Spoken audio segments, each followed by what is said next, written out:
फिर है शकों की अन्य राजधानी की तुलना में पश्चिम भारत में प्रभुत्व स्थापित करने वाली शाखा में सबसे लंबे अरसे तक शासन किया।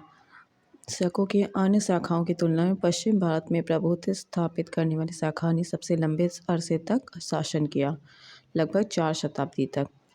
गुजरात में चल रहे समुद्री व्यापार से यह शाखा काफ़ी लाभान्वित हुई। गुजरात में चल रहे समुद्री व्यापार से यह शाखा काफ़ी लाभान्वित हुई। भारी संख्या में चांदी के सिक्के जारी किया। भारी संख्या में चांदी के सिक्के जारी किए। शकों का सबसे प्रतापी शासक रुद्रदमन प्रथम था। शकों का सबसे प्रतापी शासक रुद्रदमन प्रथम था, जिसका शासन 130 से 150 ईस्वी भारत गुजरात के बड़े भाग पर था। जिसका शासन 130 से 150 गुजरात के बड़े भाग पर था।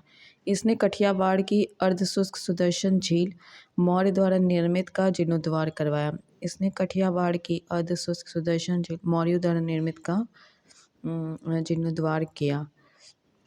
रुद्रदमन संस्कृत का बड़ा प्रेमी था। उसने ही सबसे पहले विशुद्ध संस्कृत भाषा में लंबा अभिलेख गिरनार अभिलेख जारी किया। संस्कृत का प्रेमी था। उसने ही सबसे पहले विशुद्ध संस्कृत भाषा में लंबा अभिलेख गिरनार अभिलेख जारी किया। इसके पहले भी सभी अभिलेख प्राकृत भाषा में रचित थे। इसके पहले भी सभी अभिलेख प्राकृत भाषा में रचित थे। भारत में शक राजा अपने को क्षत्रप कहते थे। भारत में शक राजा अपने को क्षत्रप कहते थे। पार्थियाई या पल्लव। पश्चिमोत्तर भारत में शकों के आधिपत्य के बाद पार्थियाई लोगों का आधिपत्य हुआ। पश्चिमोत्तर भारत में शकों के आधिपत्य के बाद पार्थियाई लोगों का आधिपत्य हुआ। सबसे प्रसिद्ध पार्थियाई राजा गोंडोफोर्निस था। सबसे प्रसिद्ध पार्थियाई राजा गोंडोफोर्निस था।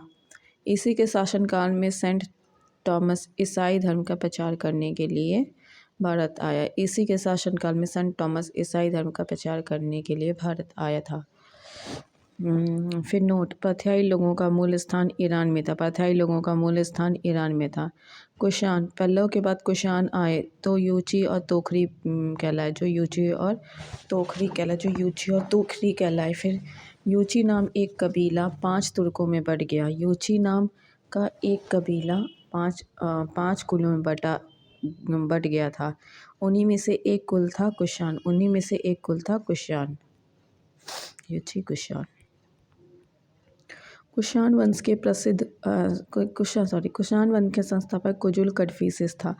कुषाण वंश का संस्थापक कुजुल कडफिसेस था। इसी वंश का सबसे प्रतापी राजा कनिष्क था। इनकी राजधानी पुरुषपुर था। इनकी राजधानी पुरुषपुर या पेशावर थी। किसानों की द्वितीय राजधानी मथुरा थी। कनिष्क ने 78 ईस्वी में गद्दी पर बैठने के समय एक संवत चलाया जो कि शक संवत कहलाया। शक संवत, जिसे भारत सरकार द्वारा प्रयोग में लाया जाता है। बौद्ध धर्म की चौथी बौद्ध संगति कनिष्क के शासनकाल में चौथी बौद्ध संगति कनिष्क के शासनकाल में कुंडलवन कश्मीर में प्रसिद्ध बौद्ध विद्वान वसुमित्र की अध्यक्षता में हुई। कनिष्क बौद्ध धर्म के महायान संप्रदाय का अनुयायी था। चीनी जनरल पेंग चाओ ने कनिष्क को हराया। आरंभिक कुषाण शासकों ने भारी संख्या में स्वर्ण मुद्राएं जारी की। जिनकी शुद्धता गुप्त काल के स्वर्ण मुद्राओं से उत्कृष्ट है।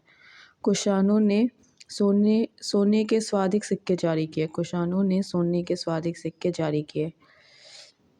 कुषाण ने उत्तरी और उत्तरी पश्चिमी भारत में स्वाधिक संख्या में तांबे के सिक्के जारी किए। कुषाणों ने उत्तरी उत्तरी पश्चिमी भारत में स्वाधिक संख्या में तांबे के सिक्के जारी किए। कनिष्क का राजवैद्य विख्यात विद्वान चरक था। कनिष्क का राजवैद्य आयुर्वेद का विख्यात विद्वान चरक था जिसने चरक संहिता की रचना की। महाविभास सूत्र के अनुसार वसुमित्र थे। महाविभास सूत्र के रचनाकार वसुमित्र है। महाविभास सूत्र के रचनाकार वसुमित्र है। इसे ही बौद्ध धर्म का विश्वकोश कहा जाता है। इसे ही बौद्ध धर्म का विश्वकोश कहा जाता है। किसको? तो महाविभास सूत्र को। कनिष्क के राजकवि अश्वघोष ने बौद्धों का रामायण बुद्धचरित की रचना की। कनिष्क के राजकवि अश्वघोष ने बौद्धों का रामायण बुद्धचरित की रचना की। वसुमित्र, पाशु, नागार्जुन, महाचेत संरक्षक भी कनिष्क के दरबार की विभूति थी। वसुमित्र, पाश, नागार्जुन, महाचेत और संरक्ष भी कनिष्क के दरबार के विभूति थे। भारत का आइंस्टीन नागार्जुन को कहा जाता है। भारत का आइंस्टीन नागार्जुन के कहा जाता है। इनकी पुस्तक माध्यमिक सूत्र, उनकी पुस्तक माध्यमिक से थे। इस पुस्तक में नागार्जुन ने सापेक्षता का सिद्धांत प्रस्तुत किया। इस पुस्तक में नागार्जुन ने सापेक्षता का सिद्धांत प्रस्तुत किया है। कनिष्क की मृत्यु 102 ईस्वी में हो गई। कनिष्क की मृत्यु 102 ईस्वी में हो गई। कनिष्क वंश का अंतिम शासक वासुदेव था। कनिष्क वंश का अंतिम शासक वासुदेव था। कनिष्क राजा कुषाण राजा देवपुत्र कहलाते थे। कुषाण राजा देवपुत्र का यह उपाधि कुषाणों ने चीनियों से ली थी। यह उपाधि कुषाणों ने चीनियों से ली थी। गांधार शैली एवं मथुरा शैली का विकास कनिष्क के शासनकाल में हुआ। गांधार शैली एवं मथुरा शैली का विकास कनिष्क के शासनकाल में हुआ। मथुरा संग्रहालय में कुषाण मूर्तियों का संग्रह अधिक मात्रा में है। मथुरा संग्रहालय में कुषाणकालीन मूर्तियों का संग्रह अधिक मात्रा में। गांधार कला के लिए तक्षशिला प्रसिद्ध है। गांधार कला के लिए तक्षशिला प्रसिद्ध है। रेशम मार्ग पर नियंत्रण रखने वाले शासकों में सबसे प्रसिद्ध कुषाण शासक थे। रेशम मार्ग पर नियंत्रण रखने वाले शासकों में सबसे प्रसिद्ध कुषाण शासक थे। कुषाण साम्राज्य में मार्गों का सुरक्षा प्रबंध था। कुषाण साम्राज्य में मार्गों पर सुरक्षा का प्रबंध था। रेशम मार्ग का आरंभ कनिष्क ने करवाया था। रेशम मार्ग का आरंभ कनिष्क ने करवाया था। रेशम बनाने की तकनीक का आविष्कार सबसे पहले चीन में हुआ। रेशम बनाने की तकनीक का आविष्कार सबसे पहले चीन में हुआ था। कुषाण काल में सबसे अधिक विकास वास्तुकला के क्षेत्र में हुआ। कुषाण काल में सबसे अधिक विकास वास्तुकला के क्षेत्र में हुआ था। इसी काल में बौद्ध की खड़ी प्रतिमा का निर्माण हुआ। इसी काल में बुद्ध की खड़ी प्रतिमा का निर्माण हुआ। संगम युग अब आ गया। ऐतिहासिक युग के प्रारंभ में दक्षिण भारत का क्रमबद्ध इतिहास हमें जिस साहित्य में मिलता है उसे संगम साहित्य कहा जाता है। ऐतिहासिक युग के प्रारंभ में दक्षिण भारत का क्रमबद्ध इतिहास हमें जिस साहित्य में मिलता है उसे संगम साहित्य कहा जाता है। संगम शब्द का अर्थ परिषद या गोष्ठी होता है। संगम साहित्य का अर्थ परिषद या गोष्ठी होता है जिसमें तमिल कवि या विद्वान एकत्र होते हैं। प्रत्येक कवि या लेखक अपनी रचनाओं को संगम के समक्ष प्रस्तुत करता था। इसकी स्वीकृति प्राप्त हो जाने के बाद ही किसी भी रचना का प्रकाशन संभव था। इसकी स्वीकृति प्राप्त हो जाने के पश्चात ही किसी भी रचना का प्रकाशन संभव था। कवियों और विद्वानों ने परिषद के लिए संगम नाम का प्रयोग किया। कवियों और विद्वानों की परिषद के लिए संगम नाम का प्रयोग सर्वप्रथम 7वीं शताब्दी के आरंभ में शैव संत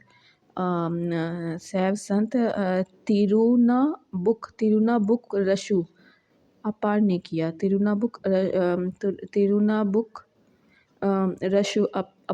किया। फिर से पढ़ते हैं इसको। कवियों और विद्वानों की परिषद के लिए संगम नाम का प्रयोग सर्वप्रथम 7वीं शताब्दी के प्रारंभ में शैव संत तिरुनाबुक रशु अपार ने किया। परंपरा के अनुसार अति प्राचीन समय में पांडव राजाओं के संरक्षण में कुल 3 संगम आयोजित किए गए। परंपरा के अनुसार अति प्राचीन समय में पांडव राजाओं के संरक्षण में कुल 3 संगम आयोजित किए। इनमें संकलित साहित्य को ही संगम साहित्य की संज्ञा प्रदान की गई। इनमें संकलित साहित्य को ही संगम साहित्य की संज्ञा प्रदान की गई। उपलब्ध साहित्य का विभाजन 3 भागों में किया जाता है। उपलब्ध संगम साहित्य का विभाजन 3 भागों में किया जाता है। पत्थु पत्ता बाप रे पत्थु पत्तु इथेथोकु पादीनेन किलकनकु। बाप रे उपलब्ध फिर से पता है। उपलब्ध संगम साहित्य का विभाजन 3 भागों में किया जाता है। पत्थु पप्पातु इथेथोको और पादीनेन किलकनकु। तिरुवल्लुवर कुराल तमिल साहित्य का एक आधारभूत ग्रंथ बताया जाता है। तिरुवल्लुवर कुराल तमिल साहित्य का एक आधारभूत ग्रंथ बताया जाता है। इसके विषय त्रिवर्ग आचार शास्त्र है। इसके विषय त्रिवर्ग आचार शास्त्र राजनीति, आर्थिक जीवन और प्रणय से संबंधित है। इसके विषय त्रिवर्ग आचार शास्त्र राजनीति, आर्थिक जीवन, प्रणय से संबंधित है। अच्छा, ये क्या है? प्रथम संगम मथुरा में समुद्र में विलीन, और इसके अध्यक्ष अगस्त। और अकटी संकलित महत्वपूर्ण ग्रंथ अकटियम परिपदाल, मधुनारे, मुदुकुरुकु और कलारी आवीरे। कोई भी उपलब्ध नहीं है। बाप रे, कोई भी इनमें उपलब्ध नहीं। अच्छा, इतना याद रख लो कि प्रथम संगम साहित्य मदुरा में समुद्र में विलीन अगस्त। दूसरा वाला कपाटपुरम अलिवई समुद्र में विलीन अगस्त है। तोल्कापियम तमिल व्याकरण रचनाकार तोल्कापियर। दूसरा वाला कपाटपुरम अलेवाई समुद्र में विलीन, ये भी समुद्र में विलीन है और इसके भी अध्यक्ष अगस्त्य थे। और इसमें संकलित महत्वपूर्ण ग्रंथ तोल्कापियम तमिल व्याकरण रचनाकार तोल्कापियर। तीसरा संगम मदुरा में, तीन का भी मदुरा, फर्स्ट और थर्ड वाला मदुरा में। अध्यक्ष नकीरर। इसमें नेंदुथोको, कुरुथोको, नन्नीनाई, बाप रे, नथरीनाई, इनकुर, भूरु, परिपादाल, कुतुवेरी, परिसरे शास्त्री से आदि। इलांगोकृत शिल्पादिक्रम एक उत्कृष्ट रचना है। इलांगोकृत शिल्पादिक्रम एक उत्कृष्ट रचना जो तमिल जनता में राष्ट्र काव्य के रूप में मानी जाती है। इसमें कावेरीपट्टनम के कोवलम उनकी पत्नी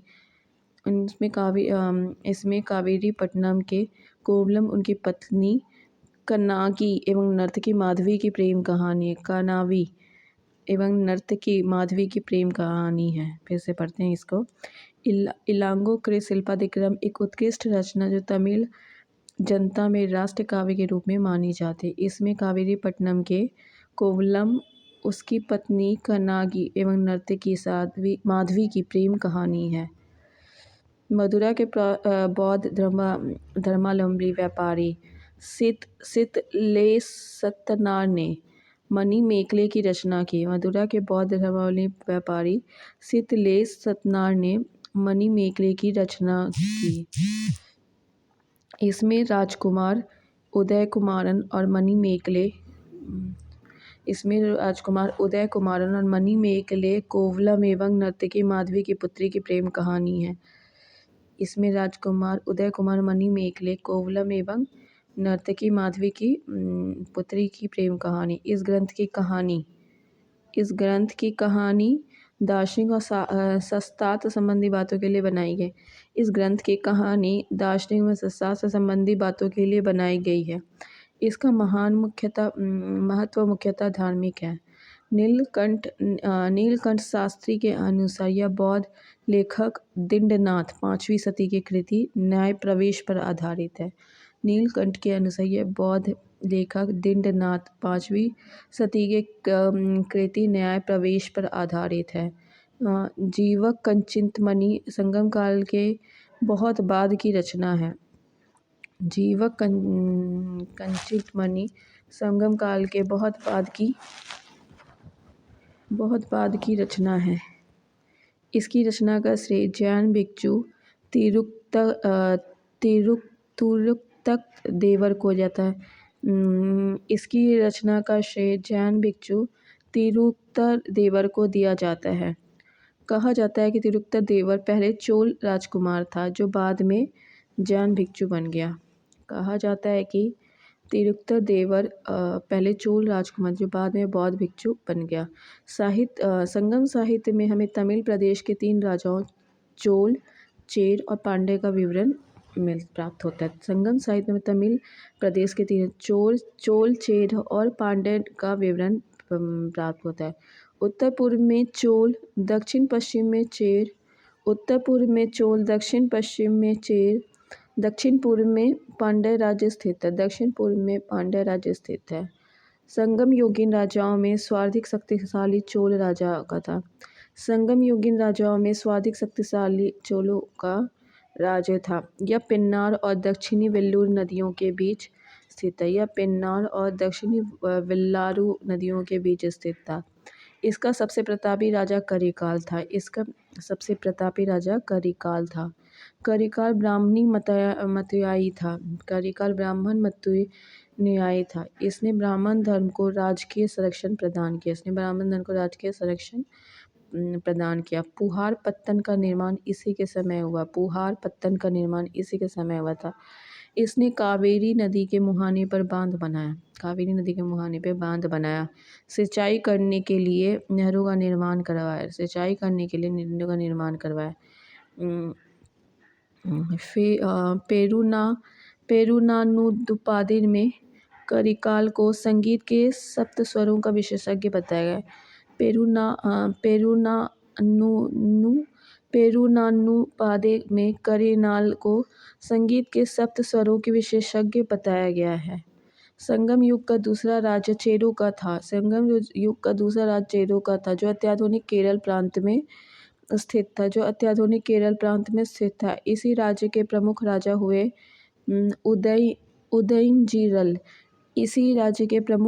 हुए उदयजीरल लगभग 130 ईस्वी में। नेदुजिरल आदन 155 में और सेनगुट्टन 180 में। इसी राज्य के प्रमुख राजा हुए उदयजीरल, नेदुजिरल आदन और सेनगुट्टन। सेनगुट्टन ने अधिराज की उपाधि धारण की। सेनगुट्टुवन ने अधिराज की उपाधि धारण की। इसने पत्तिनी नामक धार्मिक ग्रंथ को समाज में प्रतिष्ठित करवाया। धार्मिक संप्रदाय को समाज में प्रतिष्ठित किया। संगम युग का तीसरा राज्य पांड्य का था जो कावेरी के दक्षिणी में स्थित था। इसकी राजधानी मदुरा थी। पांड्य राजाओं में नेडुजेलियन सबसे शक्तिशाली था। संगम युग के मंत्रियों को अमाई इच्छावान या अमाई इच्छावार कहा जाता था। संगम युग के मंत्रियों को अमाई इच्छावान या अमाई इच्छावार कहा जाता था। राजधानी में एक राजसभा होती थी जिसे नास्ले कहा जाता था। जिसे नाल्वे कहा जाता था। वह राजा के साथ न्याय का कार्य करता था। राजा देश का प्रधान न्यायाधीश सभी प्रकार के मामलों की सुनवाई की अंतिम अदालत होता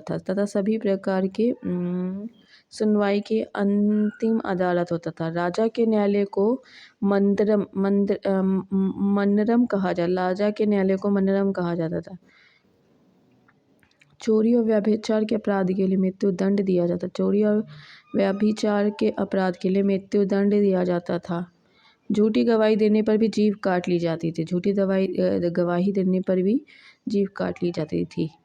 भूमिकर, नकद और अनाज दोनों रूप में अदा किया जा। संभवत यह उपज का छठा भाग, किंतु कभी कभी इसे बढ़ाया जाता था। व्यापारियों से सीमा शुल्क और चुंगी शुल्क भी वसूली जाती थी। सेना चतुर्गनी होती थी। सेना चतुर्गनी जिनमें अश्व, गज, रथ और पैदल सिपाही सम्मिलित थे नागड़ा और शंख बजाकर सैनिकों को बुलाया जाता था। युद्ध भूमि में वीर गति पाने वाले सैनिकों के सम्मान में पत्थर की मूर्तियां बनाई जाने की प्रथा थी। युद्ध भूमि में वीर गति को पाने वाले सैनिकों के सम्मान में पत्थर की मूर्तियां बनाई जाने की प्रथा थी।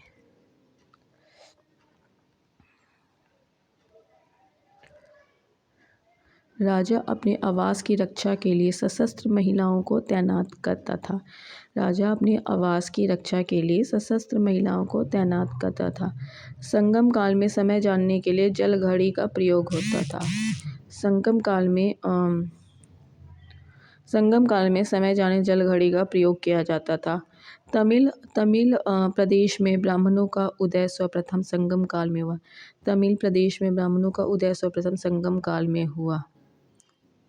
जो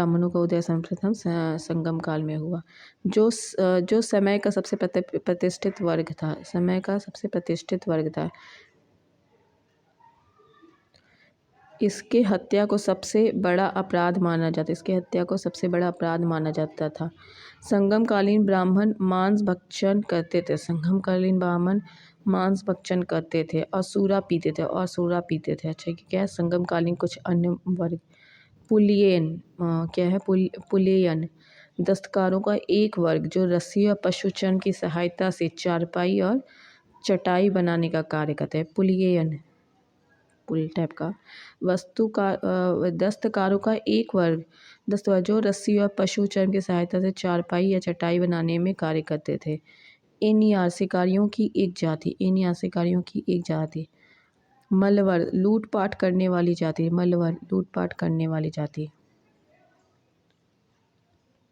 संगम साहित्य में व्यापारी वर्ग को वेनिगर कहा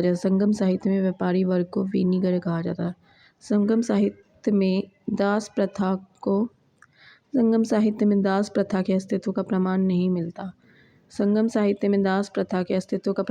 मिलता। तोल्कापियम नामक तमिल रचना से ज्ञात होता है कि संगम काल में विवाह को संस्कार के रूप में मान्यता प्रदान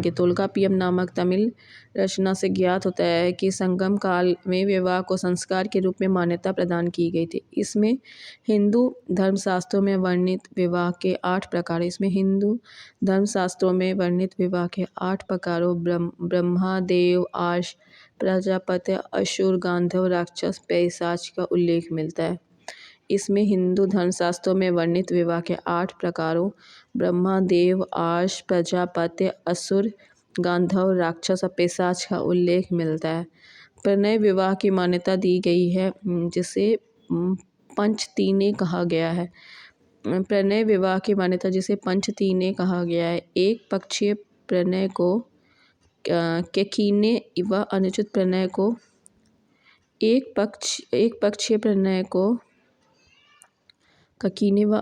अनुचित प्रणय को पेरुंदनी कहा गया। संगम काल में चावल मुख्यतः खाद्यान्न था। इसमें दूध में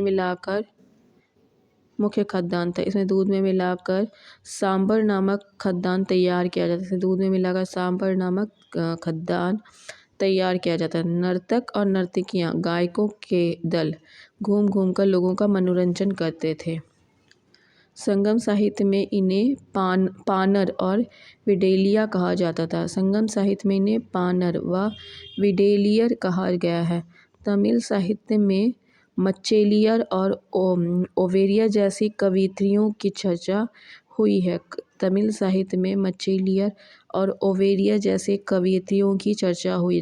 जिससे स्पष्ट है कि इस काल में स्त्रियां सुशिक्षिता होती थी।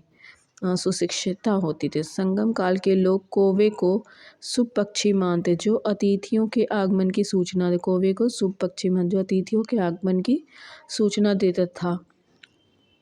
कौवे नाविकों को सही दिशा का भी बोध करा। कौवे नाविकों को सही दिशा का भी बोध है। इस कारण सागर के मध्य चलने वाले जहाज़ों के साथ उन्हें ले जाया करता था।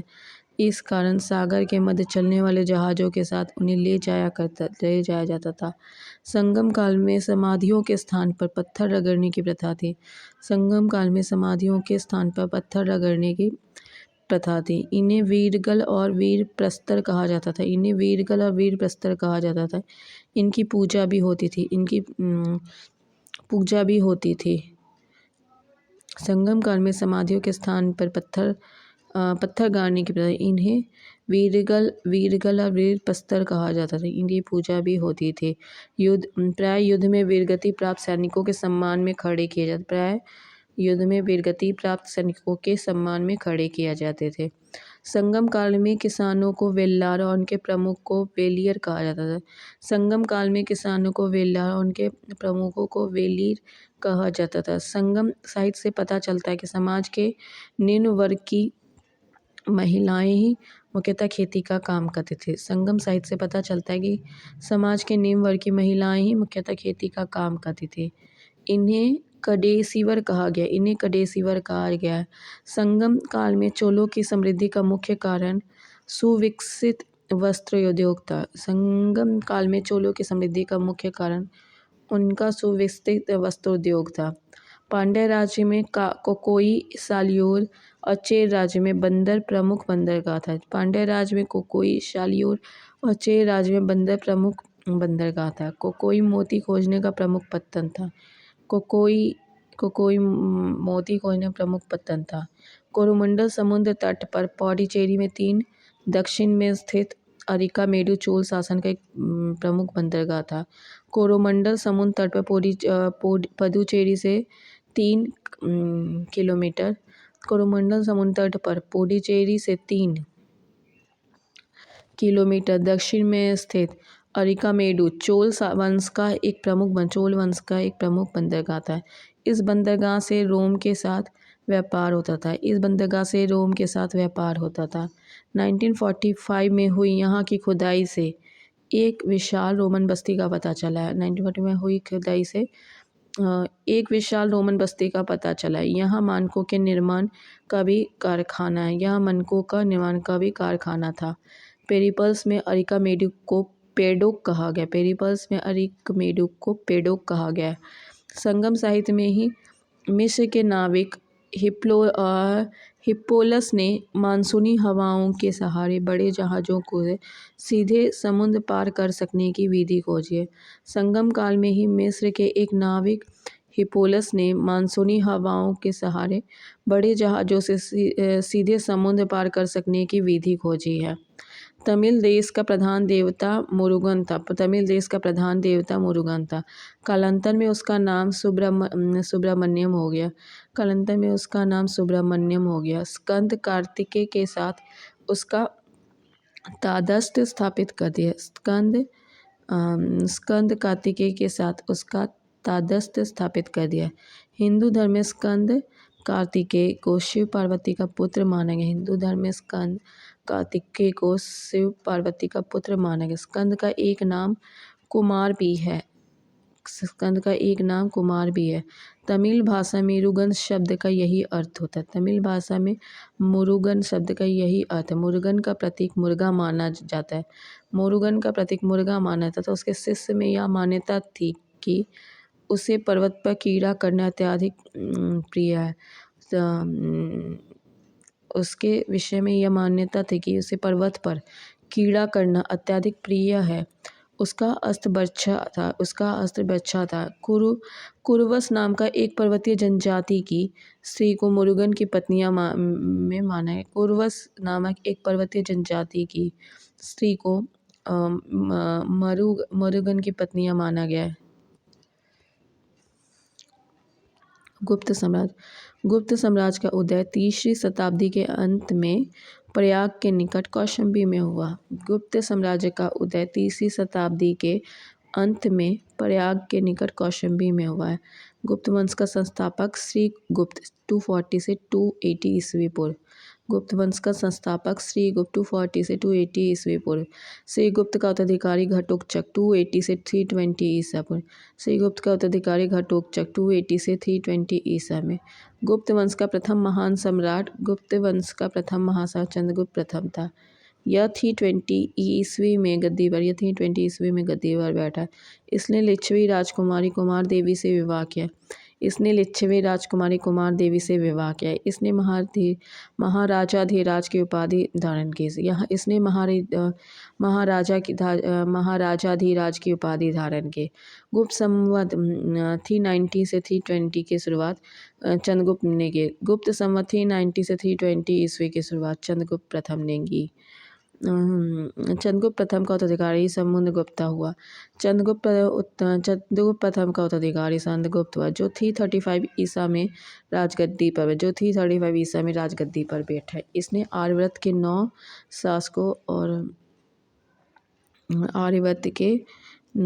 दक्षिणावर्त के 12 शासकों को पराजित किया। इसने आर्यवर्त के 9 शासकों और दक्षिणावर्त के 12 शासकों को पराजित किया। इन्हीं विजय के कारण इसे भारत का नेपोलियन कहा गया।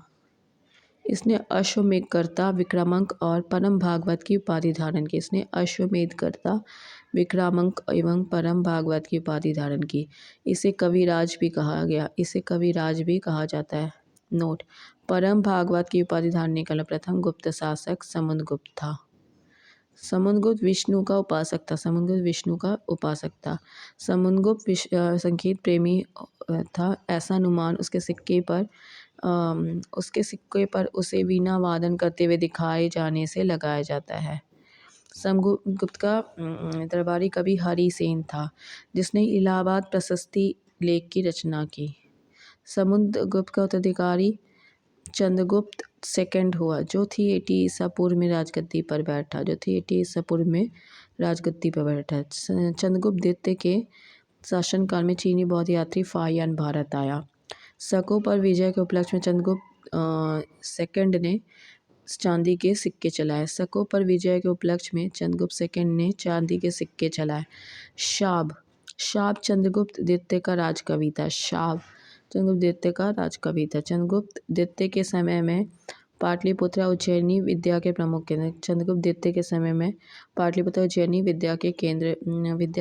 केंद्र थे। अनुश्रुति के अनुसार चंद्रगुप्त द्वितीय के दरबार में 9 विद्वानों की एक मंडली निवास करती थी।